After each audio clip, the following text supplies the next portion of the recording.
อันนั้นรายการสุขใจดำเนินรายการโดยอาตมาภาพพระครูปริยัติกิจจาภิวัตรผู้ช่วยเจ้าอาวาสวัดพระสิงห์วรมหาวิหารอำเภอเมืองจังหวัดเชียงใหม่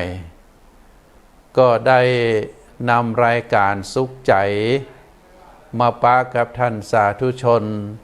ทุกคืนวันจันทร์ในเวลา3 ทุ่มถึง4 ทุ่มโดยประมาณเป็นรายการที่เอาพระธรรมคำสั่งสอนขององค์สมเด็จพระสัมมาสัมพุทธเจ้ามามอบเป็น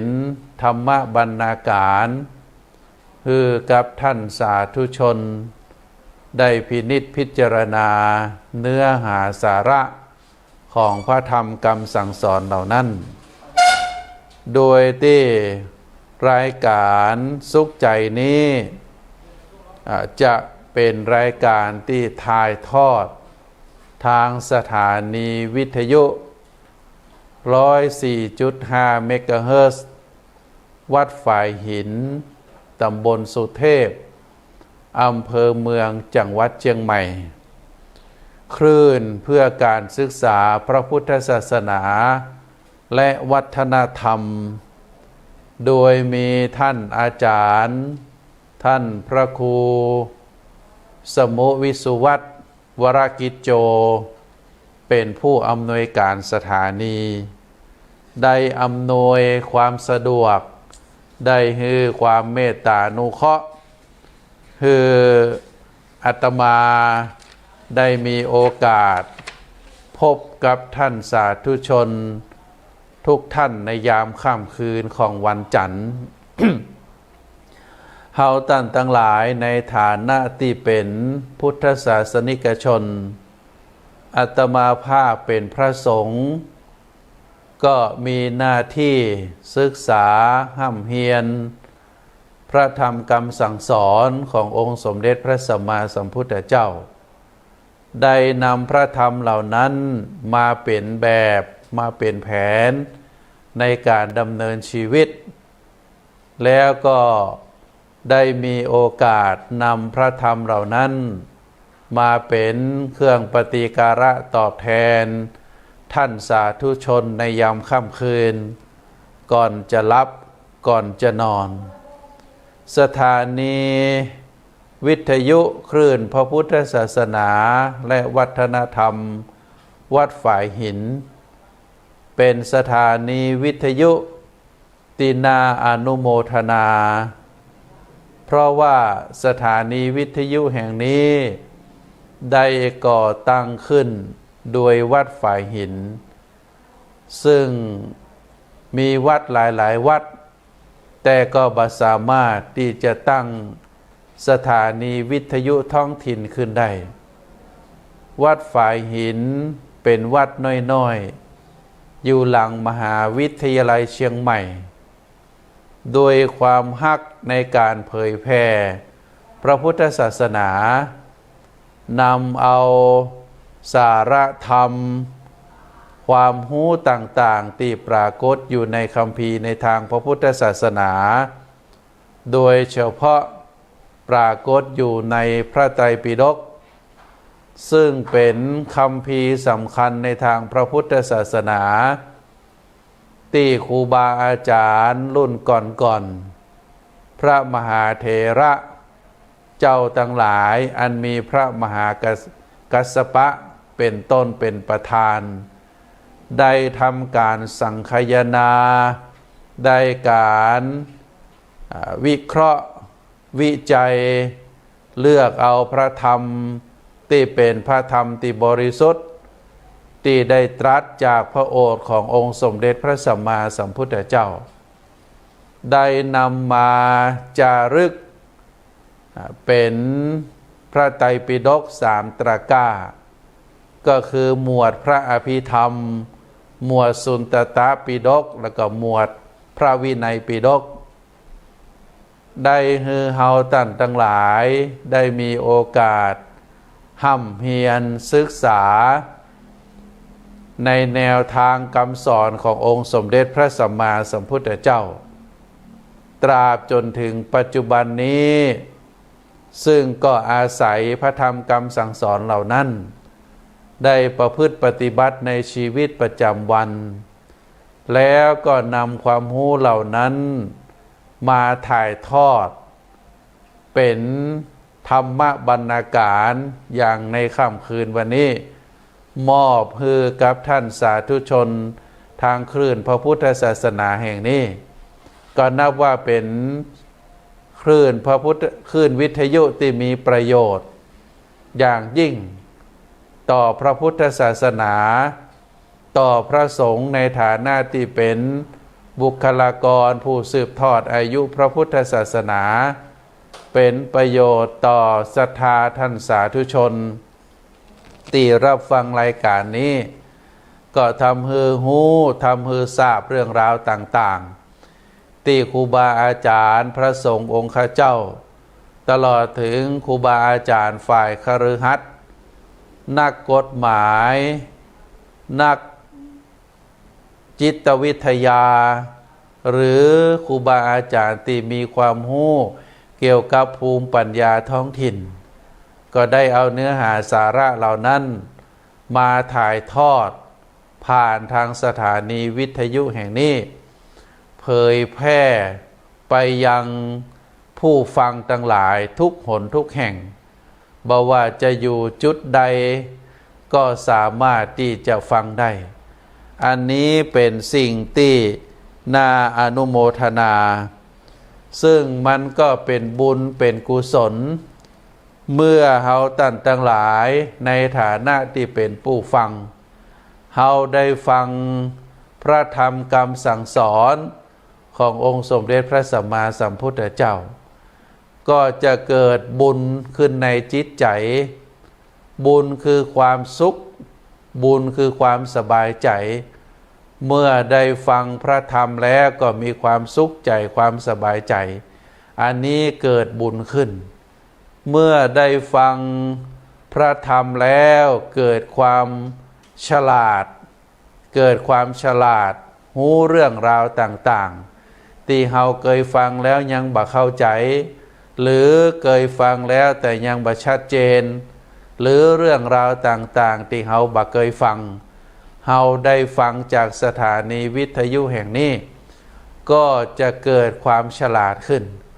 ความฉลาดนี้ทางพระพุทธศาสนาเรียกว่ากุศลเพราะฉะนั้นการฟังคลื่นวิทยุทางพระพุทธศาสนานี้จะเกิดตึงบุญจะเกิดตึงกุศลคือเกิดกับในจิตใจของเฮาท่านทั้งหลายอย่างแท้จริงการที่เฮาได้มีโอกาสรับฟังพระธรรมคำสั่งสอนแล้วเกิดความรู้เกิดความเข้าใจในพระธรรมเหล่านั้นเข้าใจในสภาวะธรรมที่เกิดกับตัวเฮาบ่ว่าจะไปหันรูปบ่ว่าจะได้ยินเสียงบ่ว่าจะได้ริมรสหรือได้กลิ่นหรือบางทีก็ได้เวทนาความรู้สึกการสัมผัสทางร่างกายเมื่อสิ่งเหล่านี้มากระทบกับตาหูจมูกลิ้นกายใจแล้วเฮาหูตันเฮาบหลงไปกับสิ่งเหล่านั้นเฮาสามารถที่จะใช้ปัญญาพิจารณาตามความเป็นจริงเมื่อเฮาพอแล้วบ่เกิดความหลงเพราะว่าสิ่งทั้งหลายเหล่านั้นที่เฮาเรียกว่าสังขารสภาวะสิ่งทั้งมวลนั้นมีการเกิดขึ้นในเบื้องต้นมีการเปลี่ยนแปลงในท่ามกลางมีการสูญสลายไปในที่สุดอันนี้คือสภาวะธรรมตามความเป็นจริง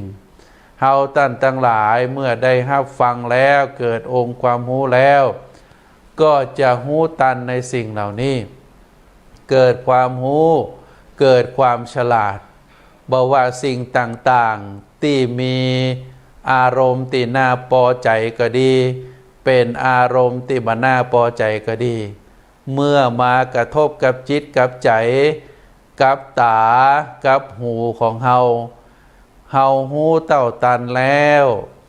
ก็จะบ่มีความตุกข์ใจบ่มีความทรมานใจก็ดูไปเป็นสภาวะธรรมดาตรงกันข้ามถ้าหากว่ารูปใดคนใดศรัทธาญาติโยมคนใดพี่น้องเจ้าไทยเฮาคนใดบ่ได้มีภูมิความรู้ทางด้านธรรมะบ่เคยศึกษาทางด้านธรรมะบ่ฮู้ลัก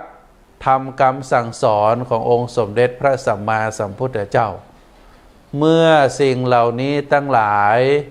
ได้มากระทบทางตาหูจมูกลิ้นกายใจก็จะมีความหลงมีความยึดมั่นถือมั่นในสิ่งเหล่านี้นะก็เป็นของเฮาเป็นบุคคลที่จะต้องเป็นของเฮาทรัพย์สมบัตินี่จะต้องเป็นของเฮาเป็นของคนอื่นบ่ได้จะมีความรู้สึกเป็นอย่างนั้นเมื่อสิ่งเหล่านี้มากระทบกับจิตกับใจกับความรู้สึกต่างๆผ่านหูผ่านตาผ่านเสียงผ่านกลิ่นผ่านการสัมผัสก็จะยึดมั่นถือมั่นในสิ่งเหล่านั้นในบุคคลเหล่านั้นแล้วเมื่อเหตุการณ์ผันแปรไปนะสิ่งเหล่านั้นได้ผันแปรไปเป็นสิ่งที่บจีรังยั่งยืนคนที่บ่มีภูมิธรรมก็จะมีความทุกข์ใจมีความทรมานใจเมื่อมีความทุกข์ใจทรมานใจก็บ่สามารถที่จะแก้ไขปัญหาได้ก็มีการเรียกว่ามีการกระทบกระทั่งอย่างแรงบางทีก็ใจความรู้สึกของตนเองไปตัดสินใจบางทีก็ใจ โทสะความโกรธไปตัดสินใจมีการถึงการลงไม้ลงมือมีการฆ่าฟันกันมีการเป็นเรื่องเป็นราวกันมีการสูญเสียชีวิตกันอันนี้ความแตกต่างระหว่างคนที่มีภูมิธรรมอยู่ในจิตใจกับคนที่บ่มีภูมิธรรมอยู่ในจิตใจอันนี้เป็นประโยชน์ต่อท่านสาธุชนทุกท่านที่ได้รับชมและก็รับฟังรายการสุขใจทางสถานีวิทยุแห่งนี้ก็ดีทาง Facebook การไล่สดของอาตมาภาพก็ดีก็ถือว่าเป็นประโยชนะต่อท่านสาธุชนท่านสาธุชนพุทธบริษัททั้งหลายเมื่อวันพฤหัสวันจันทร์เมื่อวันจันทร์ที่ผ่านมาอาตมาภาพได้นำความรู้เกี่ยวกับในทางพระพุทธศาสนาโดยเฉพาะได้กล่าวว่าเฮาท่านทั้งหลายนั้นในฐานะที่เป็นเจ้าพุทธเฮามีความโชคดีที่เกิดมาพบพระพุทธศาสนาพระพุทธศาสนาเป็นศาสนาที่บริสุทธิ์เป็นศาสนาที่มีเหตุมีผลโดยเฉพาะได้กล่าวถึงองค์สมเด็จพระสัมมาสัมพุทธเจ้าในฐานะที่เป็นพระบรมศาสดาองค์ผู้ก่อตั้งพระพุทธศาสนาพระพุทธองค์ได้ค้นพบแนวทางปฏิบัติที่ถูกต้องได้ตรัสรู้อนุตตรสัมมาสัมโพธิญาณได้ประกาศพระพุทธศาสนาโดยเฉพาะประกาศธรรมคำสั่งสอนเป็นเวลาถึง45 ปีการที่พระพุทธองค์นั้นได้แสดงธรรมให้เหล่าภิกษุภิกษุณีอุบาสกอุบาสิกาตลอด45 พรรษานั้นพระพุทธองค์ได้แสดงธรรมอย่างเปิดเผยธรรมกรรมสั่งสอนของพระองค์นั้นเป็นพระธรรมที่บริสุทธิ์บ่มีลับลมคมในพระพุทธองค์ปฏิบัติจะใดก็สั่งสอนจะนั้นพระพุทธองค์สั่งสอนจะใด ก็จะปฏิบัติตามแนวทางนั้นบ่เป็นศาสดาที่มีลับลมคมในบ่เป็นศาสดาที่สอนอย่างหนึ่งปฏิบัติอย่างหนึ่งเป็นศาสดาที่บริสุทธิ์เป็นศาสดาที่มีความจริงใจเป็นศาสดาที่มีปัญญาอย่างมหาศาลอันนี้เป็นความบริสุทธิ์ของพระพุทธองค์ประการที่สองนั้นพระพุทธศาสนาเป็นศาสนาที่สนับสนุน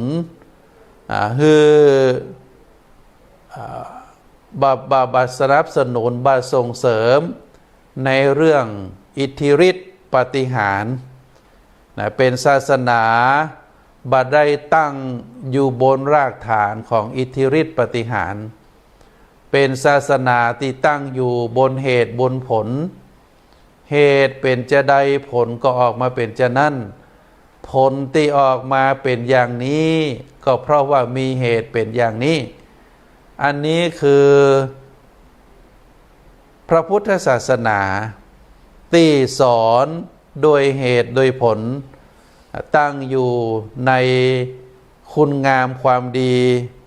ที่เห็นได้อย่างจริงๆที่สามารถที่จะปฏิบัติได้จริงๆอันนี้เป็นคุณลักษณะพิเศษข้อที่สองในทางพระพุทธศาสนาประการที่สามพระพุทธศาสนาเป็นศาสนาแรกและก็เป็นศาสนาที่เก่าแก่ที่สุดที่ได้ส่งเสริมในระบอบประชาธิปไตยยกย่องความเป็นใหญ่ของคนหมู่มากบ่ได้เอาความคิดของตนเองเป็นใหญ่ถึงแม้ว่าพระพุทธองค์จะเป็นศาสดาเป็นเจ้าของศาสนาแต่แนวทางความเป็นอยู่นั้น พระพุทธองค์ได้ส่งเสริมความเป็นหมู่เป็นคณะแล้วก็เอามติของหมู่คณะเป็นใหญ่เป็นหลักเป็นเกณฑ์ถ้ามีการแสดงมีการมีการแสดงความคิดเห็นแล้วก็เสนอความคิดในท่ามกลางสงฆ์เมื่อพระสงฆ์หันชอบตัวก็ถือว่ามตินั้นความเห็นนั้นเป็นสิ่งที่ยิ่งใหญ่อย่างเช่นเรื่องสังฆกรรมอาตมาได้เมื่อวันจันทร์ที่ผ่านมาว่าสังฆกรรมบอกว่าจะเป็นการสวดบอกว่าจะเป็นการแสดงพระปฏิโมกข์สวดพระปฏิโมกข์ก็ดีบอกว่าจะเป็นการรับกฐินก็ดีบอกว่าจะเป็นการอุปสมบทก็ดีถือว่าเอามติของสงฆ์เป็นใหญ่มติของสงฆ์หันชอบถ้าพระสงฆ์หันชอบแล้วก็ถือเอามติตัวนั้นเราเรียกว่าเป็นระบอบประชาธิปไตยซึ่งเป็นหลักการและก็วิธีการที่พระพุทธเจ้าได้วางไว้เมื่อ 2,500 กว่าปีเพราะฉะนั้นโดยการที่ถือเอาเสียงหรือมติของคนหมู่มากสังฆะหรือพระสงฆ์เขาเรียกว่าหมู่พระสงฆ์หรือพระภิกษุตั้งแต่4รูปขึ้นไปเขาเรียกว่าพระสงฆ์เพราะฉะนั้นการทำสังฆกรรมทุกครั้งก็จะต้องทำในพระอุโบสถแล้วก็เอามติของสงฆ์เป็นหลักอันนี้เรียกว่าเป็นระบอบประชาธิปไตยที่เอาเสียงหมู่คนหมู่มากเป็นบรรทัดฐานเป็นมติเป็นข้อปฏิบัติการร่วมถึง3ประการนี้เป็นคุณลักษณะที่ดีคุณลักษณะที่เด่นของพระพุทธศาสนาท่านสาธุชนผู้ฟังทั้งหลายวันนี้ก็จะได้ถึงคุณลักษณะที่ดีที่วิเศษของพระพุทธศาสนาข้อต่อไปเป็นข้อที่4ข้อที่4นี้ พระพุทธศาสนานั้นเป็นศาสนาแรกที่ส่งเสริมเรื่องสิทธิมนุษยชนเป็นศาสนาแรกที่ได้ถึงศักดิ์ศรีของความเป็นมนุษย์ โดยสอนให้เลิกระบบทาสบ่เอามนุษย์มาเป็นสินค้าสำหรับการซื้อขายในทางพระวินัยที่ปรากฏเด่นชัดพระพุทธเจ้าห้ามบ่ให้พระภิกษุมีทาสรับใช้สมัยก่อนคนอินเดียนั้นก็ยังมีระบบทาสอยู่พระพุทธศาสนาเป็นศาสนาแรกที่สอนให้เลิกระบบทาสให้หันความเป็นคนเป็นมนุษย์ด้วยกันถือว่าทุกคนมีศักดิ์ศรีเท่าเดียวกันส่งเสริมให้ความเป็นอยู่แบบพี่แบบน้องส่งเสริมสั่งสอนให้พระพุทธศาสนาโดยเฉพาะพุทธศาสนิกชนได้มีความอนุเคราะห์สงเคราะห์ซึ่งกันและกันคือความฮักความเมตตาต่อเพื่อนมนุษย์ถือว่าทุกคนในโลกมนุษย์นี้เป็นพี่น้องกันเป็นญาติกันซึ่งเราเรียกว่าญาติธรรมญาติธรรมนี้หรือญาติธรรมนั้นเป็นญาติในทางธรรมบ่จำเป็นจะต้องเป็นญาติทางสายโลหิตญาติทางสายโลหิตก็คือญาติพี่น้อง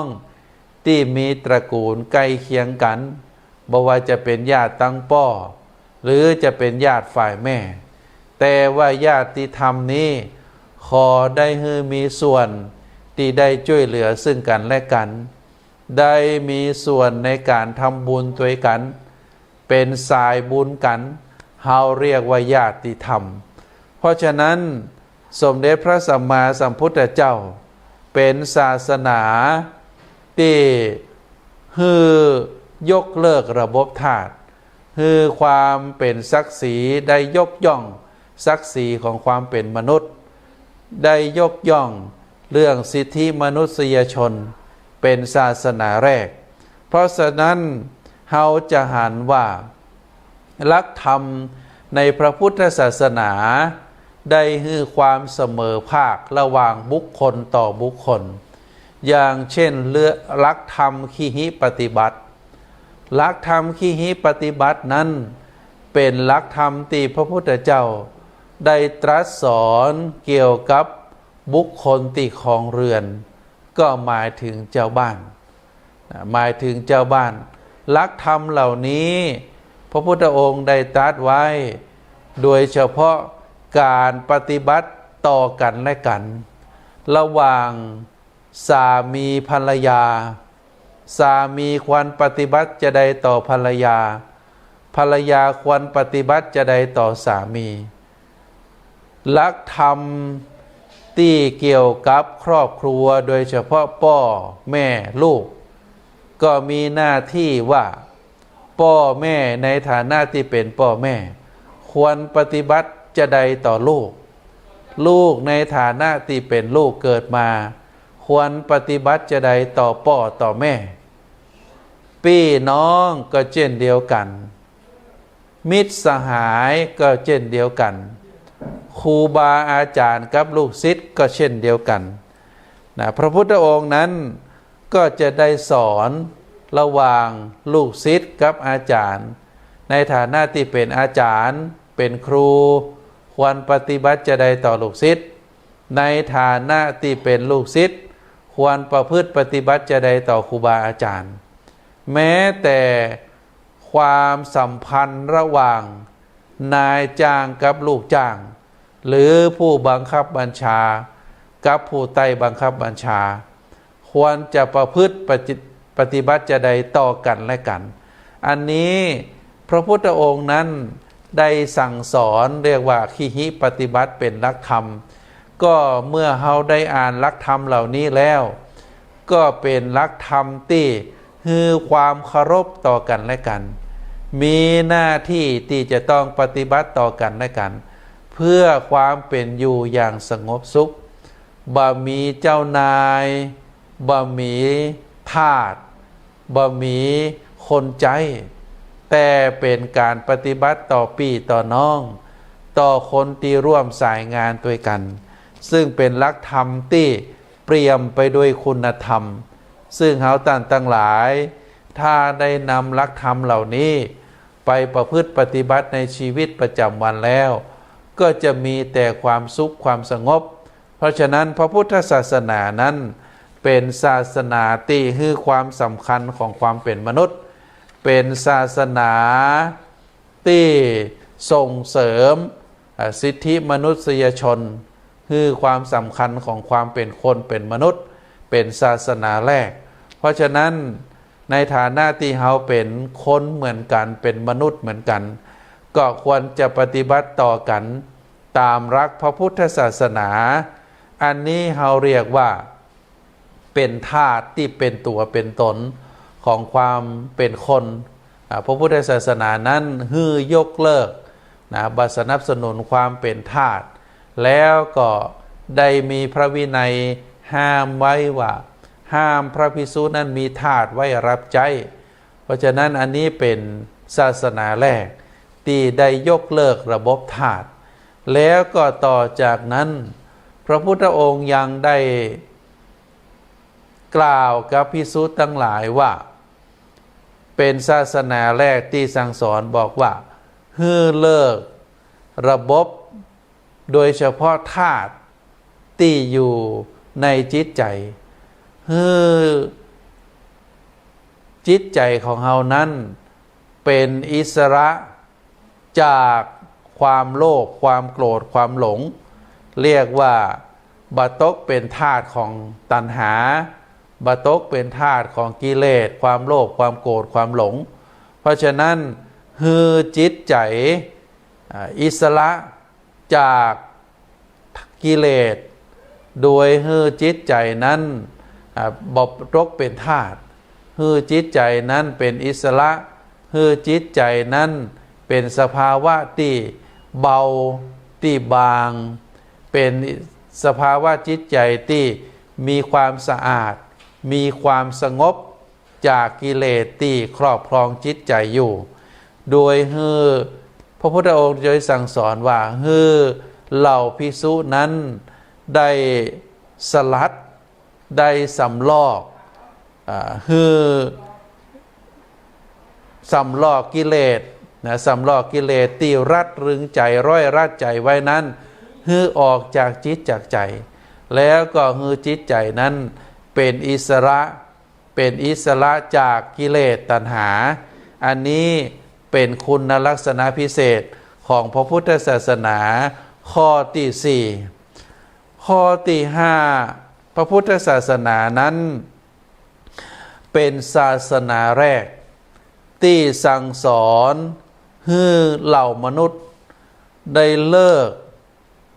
การดูถูกดูหมิ่นเหยียดหยามซึ่งกันและกันเพราะการถือจั้นวรรณะพระพุทธศาสนาเป็นศาสนาแรกที่สั่งสอนให้คนทั้งหลายเลิกดูถูกดูหมิ่นเลิกถือจั้นวรรณะเหยียดหยามซึ่งกันและกันโดยที่เขาจะหันว่าสังคมอินเดียในประเทศอินเดียนั้นจนถึงปัจจุบันนี้ศรัทธาญาติโยมครูบาอาจารย์สังคมอินเดียนั้นยังได้ยึดถือเรื่องวรรณะถึง4อยู่วรรณะ4ของอินเดียที่ยังยึดถืออยู่ก็คือวรรณะแรกเรียกว่าเป็นวรรณะกษัตริย์เป็นวรรณะเชื้อเจ้าเชื้อนายเป็นวรรณะที่สูงส่งเพราะว่าถือเป็นวรรณะที่เกิดมาจากพระพรหมโดยถือว่าเป็นจั้นเป็นวรรณะที่สูงวรรณะกษัตริย์วรรณะที่2ที่เจ้าอินเดียเปิ้นถือก็คือวรรณะพราหมณ์วรรณะพราหมณ์เป็นวรรณะที่2รองจากวรรณะกษัตริย์วรรณะที่3ก็คือวรรณะแพทย์ก็หมายถึงปก้าวานิชวรรณะที่4ก็คือวรรณะสูตรก็คือพวกกรรมกรรับจ้างต่างหลาย4วรรณะนี้ก็จะเป็นลักษณะต่างคนต่างอยู่ต่างคนต่างศึกษามีโรงเรียน มีสถานภาพของตัวเองวรรณะกษัตริย์ก็ถือว่าตัวเองนั้นเป็นวรรณะสูงส่งวรรณะพราหมณ์ก็ถือว่าตัวเองนั้นเป็นวรรณะสูงส่งได้ศึกษาเรื่องไตรเพศเป็นคัมภีร์ที่สั่งสอนระดับสูงของประเทศอินเดียวรรณะแพทย์ก็คือพวกเป็นปก้าวานิชก็จะมีความเป็นอยู่มีสถานะของตนตั้งสังคมแห่งระดับหนึ่งวรรณะสูตรเป็นวรรณะสุดท้ายโดยเฉพาะเป็นพวกกรรมกรก็จะมีภาวะความเป็นอยู่ในสังคมแห่งอย่างหนึ่งแต่ถ้าหากว่าวรรณะตั้งหลายคือวรรณะตึงสี่นี้มีการแหวกม่านประเพณีไปแต่งงานกับคนต่างวรรณะอย่างเช่นวรรณะกษัตริย์ไปแต่งงานกับพราหมณ์พราหมณ์ไปแต่งงานกับวรรณะสูตรสูตรไปแต่งงานกับวรรณะพวกปก้าพาณิชย์วรรณะแพทย์ก็คนที่เกิดมานั้นจะบาสังกัดอยู่ในวรรณะไหนเป็นคนบ่มีวรรณะซึ่งกลุ่มนี้เป็นกลุ่มที่น่าอินดูที่สุดซึ่งทางสังคมอินเดียเรียกว่าพวกจันทานพวกจันทานก็คือพวกที่บ่มีวรรณะที่แน่นอนเพราะว่าพ่อแม่แหวกม่านประเพณีแหวกม่านวรรณะได้มาเสียกันแล้วก็ได้มาเกิดเป็นลูกจันทานขึ้นมาถ้าญาติศรัทธาญาติโยมมีคำถามว่าการถือวรรณะในประเทศอินเดียนั้นทำไมรุนแรงทำไมยึดถือมาจนถึงปัจจุบันนี้แล้วเมื่อคนทั้งหลายในประเทศอินเดียมีเป็นพันกว่ามีเป็นพันกว่าล้านแล้วจะได้หู้ว่าคนนั้นเป็นวรรณะอะไรหยังจะหู้ใดจะใดมีสัญลักษณ์ก่อท่านสาธุชนอาตมาได้มีโอกาสได้ไปทัศนศึกษาที่ประเทศอินเดียแล้วก็มีโอกาสได้ถามได้สนทนากับครูบาอาจารย์ในฐานะที่เป็นเพื่อนท่านทั้งหลายเหล่านั้นได้อยู่ในสังคมอินเดียได้ไปอยู่ประจำที่วัดในประเทศอินเดียเปิ้นก็บอกว่าที่สังคมระบบวรรณะของอินเดียมีอยู่จนถึงปัจจุบันนี้เพราะแต่ละวรรณะนั้นจะมีความลับเรียกว่ามนนะเรียกว่ามนวรรณะนั้นแต่ละวรรณะนั้นจะมีสัญลักษณ์จะมีมนให้ลูกของตัวเองท่องอย่างเช่นวรรณะกษัตริย์ก็จะมีกรรมท่องประจำวรรณะ วรรณะพราหมณ์ก็จะมีบทสวดที่ท่องประจำวรรณะพราหมณ์แพทย์สูตรก็เหมือนเดียวกันเมื่อมีการท่องจนขึ้นใจแล้วเปิ้นก็จะปกปิดบ่ฮือวรรณะอื่นมาท่องอย่างเช่นวรรณะพราหมณ์เปิ้นมีคัมภีร์นะคัมภีร์ไตรเพศของเปิ้นถ้าวรรณะแพทย์จะมาเรียนวรรณะสูตรจะมาศึกษานี่ได้ก่อเปิ้นบอกว่าบ่ได้คนต่างวรรณะไปลักอ่านสูตรของเปิ้นคัมภีร์ของเปิ้นถ้าหากว่าคนต่างวรรณะมาลักอ่านเปิ้นก็จะลงโทษโดยการควักกระตานะหรือว่าเอามือไปจับเปิ้นก็จะกกมือเบื้องนั่นตีไปจับคัมภีร์ของเปิ้นเพราะถือว่าเป็นคนต่างวรรณะกันอันนี้เราจะหันว่าวรรณะนั้นรุนแรงนะเรียกว่าเป็นวรรณะเข้มในประเทศอินเดียวรรณะสี่กษัตริย์พราหมณ์แพทย์สูตรเห็นได้ชัดที่สุดน่าจะเป็นที่กรุงราชคฤห์นะถ้าจำบ่ผิดพอลงจากเขาคิชกูฏมานะเขาลงจากเขาคิชกูฏมาก่อนที่เขาจะเดินทางไปเมืองอื่นก็จะผ่านเรียกว่าบ่อน้ำศักดิ์สิทธิ์บ่อน้ำที่ พระเจ้าประทานมาก็เปิ้นก็จะแบ่งระบบกันศรัทธาญาติโยมวันณกษัตริย์เปิ้นก็จะอาบอยู่ตั้งบนสุดได้มีการหัวอย่างไว้เรียบร้อยน้ำใสสะอาดตอนที่ไปชมในครั้งนั้นก็จะหันว่าเพียงคนสองคนได้มาอาบน้ำในส่วนของวันณกษัตริย์น้ำต่อติดต่อมาจากวันณกษัตริย์นั้นก็จะลงมาสู่วันณพราหมณ์จุดที่วันณพราหมณ์มาอาบก็มีเป็นจำนวนนัก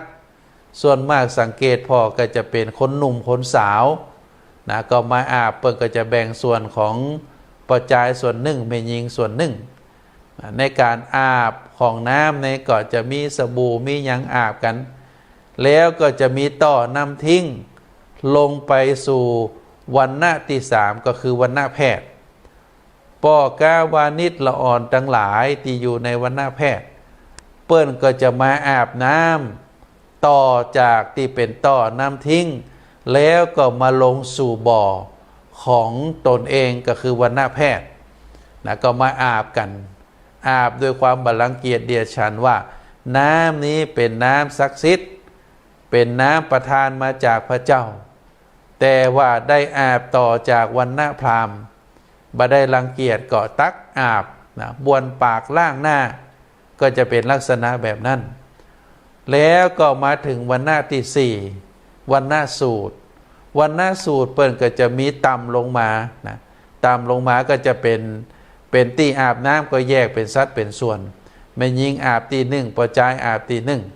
ในการอาบน้ำนั้นวันณะสูตรนั้นก็เป็นน้ำที่ต่อน้ำทิ้งการอาบจากวันณะแพทย์มาสู่วันณะสูตรถามว่าน้ำใสก็น้ำก็บ่ใสน้ำก็จะขุ่นศรัทธาญาติโยมเปิ้นก็อาบกันถือว่าน้ำนั้นมาจากพระเจ้าประทานแล้วก็ออกจากต่อวันณะสูตรมาก็จะมีบวกนะบ้านเฮาก็น่าจะว่าเป็นบวกงัวบวกควายจะเป็นอันนั้นก็มีบริเวณอยู่น้ำที่ไหลมานั้นมันก็ดำเพราะว่าผ่านมาถึงสี่วันณะแล้วก็ค้นก็อาบกันกลุ่มนี้เป็นกลุ่มจันทานศรัทธาญาติโยมนะดูกลุ่มจันทานแล้วก็เป็นตีหน้าอินดูนะดำก็ดำเสื้อผ้าก็ดำเพราะว่าอย่างวันณะพราหมณ์ไปดูจุดที่เปิดอาบก็เปิดก็จะเอาเสื้อผ้าออกอยู่โดยเฉพาะปอจายแม่ยิงเปิดก็ใส่สาลีแต่ก็อาบเป็นลักษณะแบบนั้นแต่วันณะสูตรเป็นการอาบที่โล่งแจ้งแล้วก็เป็นน้ำที่ออกมาจากอันสุดท้ายก่อนที่จะไหลลงสู่ห้องเมืองไปวันณะสูตรเหล่านั้นเปิ้นก็อาบนะวันณะจันทานก็อาบอย่างนั้นนะอาบตีน้ำดำเนี่ยนะเปิ้นก็ยังมีสบู่มีอย่างมาอาบก็บ้วนหน้าบ้วนปากล้างหน้ากันอันนี้เป็นสภาพที่ถือว่าเป็นวันณะในประเทศอินเดียยังเข้มยังแข็งนะไผ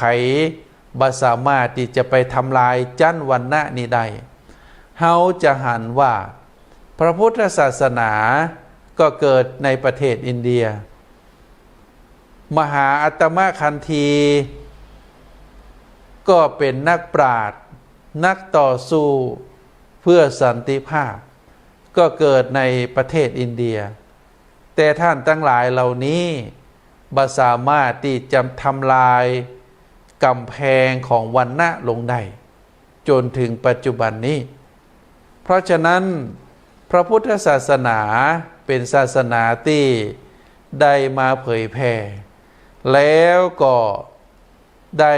ประกาศบอกว่าศาสนาของพระองค์นั้นบ่มีจั้นวันณะบ่ถือจั้นวันณะเพราะเชื้อชาติตระกูลแต่ว่าพระพุทธองค์นั้นได้ประกาศบอกว่าฮือถือเอาจุดนัดพบในเรื่องศีลธรรมเป็นใหญ่ไผจะเกิดในตระกูลสูงไผจะเกิดในตระกูลต่ ไผจะยากดีมีจนจะได้บ่ถือเป็นประมาณถ้าว่าบุคคลนั้นตั้งอยู่ในศีลธรรมตั้งอยู่ในคุณงามความดีเป็นคนมีศีลมีธรรมเป็นคนดีเป็นบัณฑิตควรยกย่องสรรเสริญตรงกันข้ามถ้าบุคคลคนนั้นละเมิดล่วงละเมิดศีลธรรมแม้ว่าจะเกิดในตระกูลสูงหรือเกิดในตระกูลต่ำก็เป็นบุคคลที่ควรต่ำนี้อันนี้เป็นหลักการของศาสนาพุทธเฮาจะหันได้ชัดที่สุดก็คือสังคมพระสงฆ์สังคมพระสงฆ์เฮาหันว่าในข้างพุทธกาลสาวกของพระพุทธองค์นั้นมาจากวรรณกษัตริย์มาจากวรรณพราหมณ์มาจากเศรษฐีขหบดีมาจากนักบวชนอกศาสนามาจากชาวนายากจนเข็นใจก็มีเป็นจำนวนนักแล้วก็พระสงฆ์เหล่านั้นก็เข้ามาบวชในพระพุทธศาสนานับถือพระรัตนตรัยคือพระพุทธพระธรรมพระสงฆ์เหมือนเดียวกันแล้วก็ได้ประพฤติปฏิบัติเหมือนเดียวกันได้โกนผมเหมือนเดียวกันได้นุ่งผ้าย้อมฝาดเหมือนเดียวกันได้ถือผ้าไตรจีวรเหมือนเดียวกันออกรับบิณฑบาตจากศรัทธาญาติโยมเหมือนเดียวกันมีความเป็นอยู่เหมือนเดียวกันโดยที่บ่ถือจั้นวรรณะบ่มีการว่าองค์นี้เป็นกษัตริย์มาก่อนองค์นี้เป็นเศรษฐีมาก่อนองค์นี้เป็นพราหมณ์มาก่อนองค์นี้มาจากศาสนาอื่นมาก่อนบ่ได้ถือกันแต่ว่านับเคารพนับถือในพระรัตนตรัยเหมือนเดียวกันมีความเป็นอยู่เหมือนเดียวกันอยู่ภายใต้พระวินัยศีล227เหมือนเดียวกันโกนผมเหมือนเดียวกันห่มผ้าเหมือนเดียวกันอันนี้คือแนวทางปฏิบัติของพระพุทธศาสนาโดยที่บ่ได้ยึดบ่ได้ถือบ่ได้ดูถูกเหยียดหยามซึ่งกันและกันเพราะเกิดมาจากตระกูลต่างกันอันนี้ก็เป็นความวิเศษของศาสนาพุทธของเฮานะท่านสาธุชนแล้วประการต่อมา พระพุทธศาสนานั้นเป็นศาสนาแรกที่ทรงปฏิวัตินะพระพุทธเจ้าได้ปฏิวัติเกี่ยวกับการทำบุญในศาสนาพราหมณ์ในสมัยก่อนก็จะมีการบูชานะจะมีการบูชาพระเจ้าในศาสนาพราหมณ์หรือในสังคมอินเดียนั้นก็จะมีการเอามนุษย์เอาละอ่อนพ่องเอาหญิงสาวพรหมจารีพ่องมาฆ่ามาแกง มาปูจานอกจากมนุษย์แล้วก็เอาเหล่าสัตว์บอกว่าจะเป็นแปะเป็นแกะเป็นม้าเป็นจ้างเป็นงัวเป็นควายก็จะเอามาบูชาพระเจ้าซึ่งการทำบุญโดยการบูชาโดยการฆ่าสัตว์หรือฆ่ามนุษย์บูชาสิ่งศักดิ์สิทธิ์หรือการทำให้คนอื่นเดือดร้อนก็เป็นสิ่งที่พระพุทธศาสนาปฏิเสธบ่ได้ส่งเสริมบ่ได้สนับสนุนให้เจ้าพุทธได้ทำการปูจาโดยการบูชาโดยการเอามนุษย์ไปฆ่าเอาสัตว์ไปฆ่าแต่พระพุทธองค์นั้นได้บอกได้กล่าวได้สอนว่าการบูชาในทางพระพุทธศาสนามีอยู่2ประการที่หนึ่งบูชาโดยสิ่งของ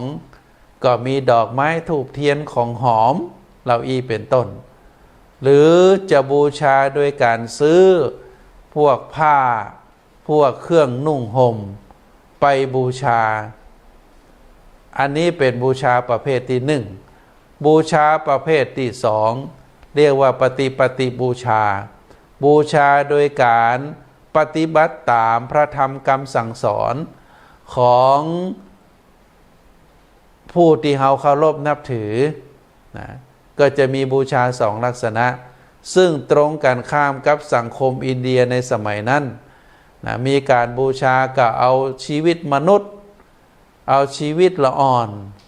เอาชีวิตสัตว์บอกว่าจะเป็นหมูเห็ดเป็ดไก่จ้างม้าวัวควายมาฆ่ามาแกงมาตัดคอ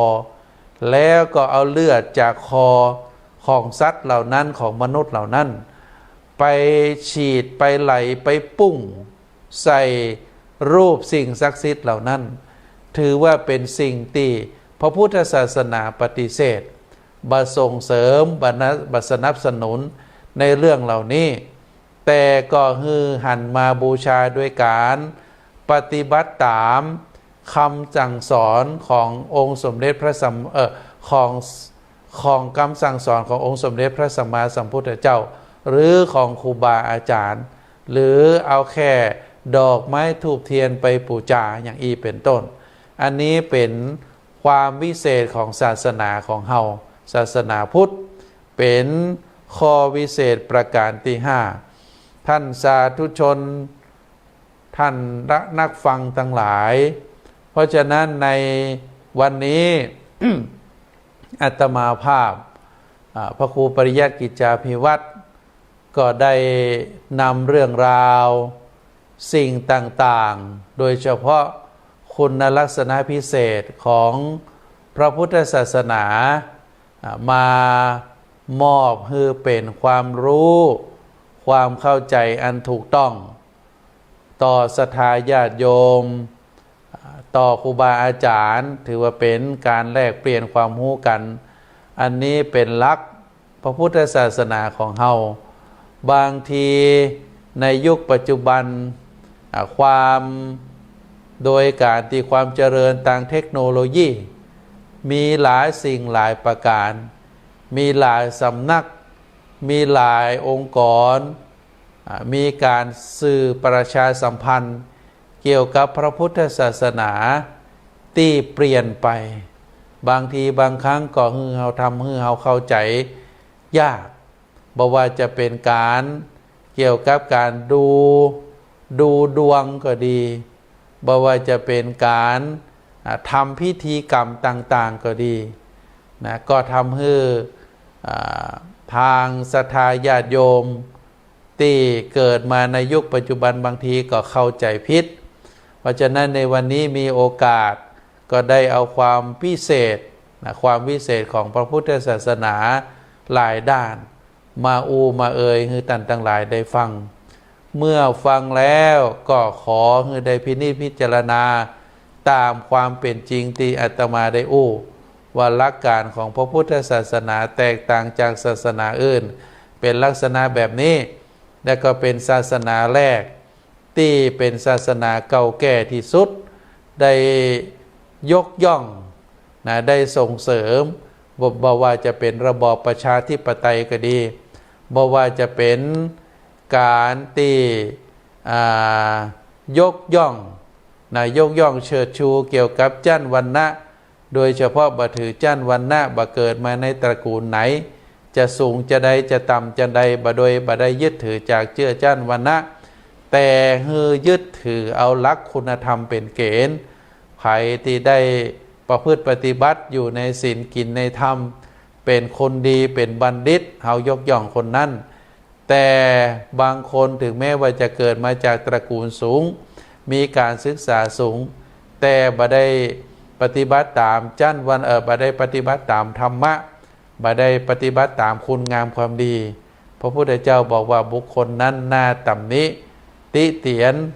บ่าเป็นคนที่ควรจะยกย่องอันนี้คือเรื่องธรรมะของพระพุทธศาสนาแล้วก็แห่งประการหนึ่งที่ได้วันนี้ก็เรื่องเกี่ยวกับการบูชาพระพุทธเจ้าปฏิเสธการบูชาโดยการฆ่า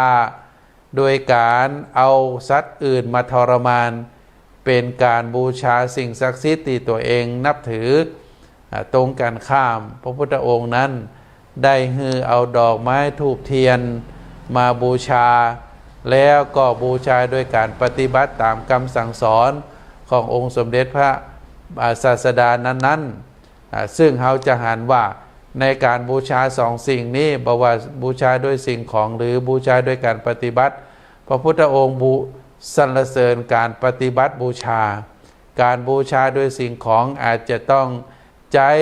ลักทรัพย์ไปซื้อมาแต่ว่าการปฏิบัติบูชานั้นบ่ต้องเสียอย่างสักอย่างใจร่างกายใจอวัยวะในส่วนตัวของเราปฏิบัติตามคำสอนของครูบาอาจารย์ก็ถือว่าเป็นการบูชาที่อย่างยิ่งอันนี้เป็นหลักการในทางพระพุทธศาสนาศรัทธาญาติโยมทั้งหลายในวาระสุดท้ายของการจัดการรายการในครั้งนี้อาตมาภาพก็ขออนุโมทนาขอบคุณลูกศิษย์ลูกหาศรัทธาญาติโยมทุกผู้ทุกคนที่ได้รับชม